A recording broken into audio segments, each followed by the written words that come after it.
Good morning, students. This is Vinay Sharma from Maples Academy, Deoband, Saharanpur. Today, we will discuss about the poem Childhood.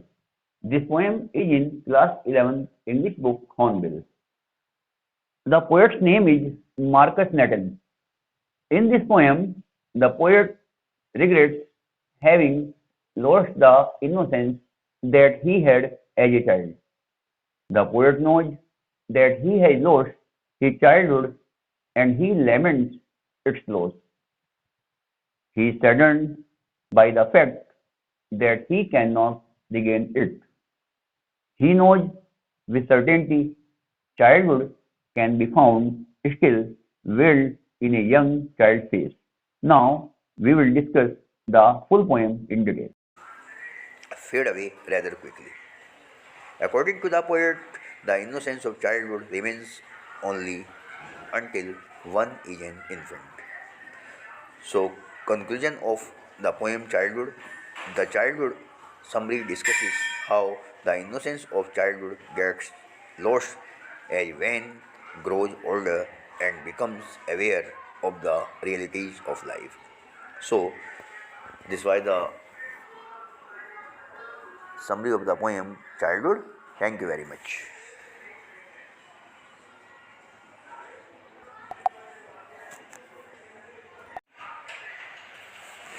Now we will have the summary of the poem Childhood. First of all, the poet thinks and wonders about the end of his childhood. He thinks where his childhood came to an end. He wonders that was it the day on which he was no longer 11 years of age. Another option could be the time when the author came to the realization that hell and heaven did not exist and one could not find them in geography.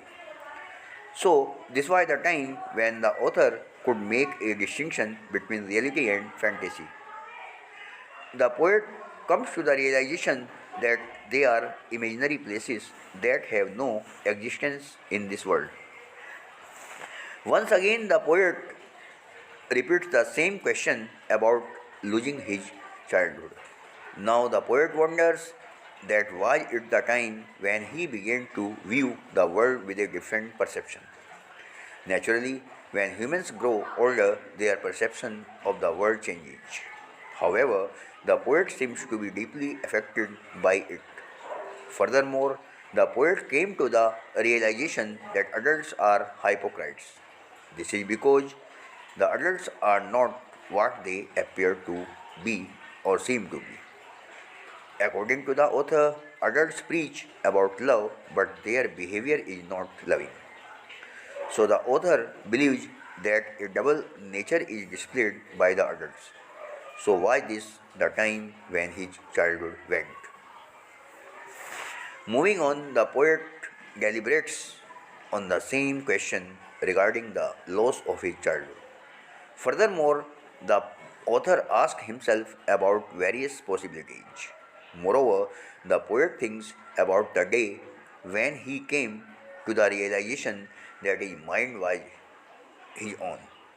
This was the time when the poet came to the realization that he can use his mind in any way he wants. Also, the poet realizes that his thoughts were his own and no one can affect them. One can say that the poet became aware that he can produce his own thoughts and that he had free will. This was the time when the poet became aware of his own individuality and personality. So was this the day where his childhood became lost. In the last stanza, the poet becomes remorseful about his lost childhood. It seems the poet has a desire to live his childhood once more. He concludes that his childhood had vanished into a forgotten place from which it can never return. The poet cherishes his now lost innocence. This is the type of innocence that one can only see in a baby's face. He only has sweet childhood memories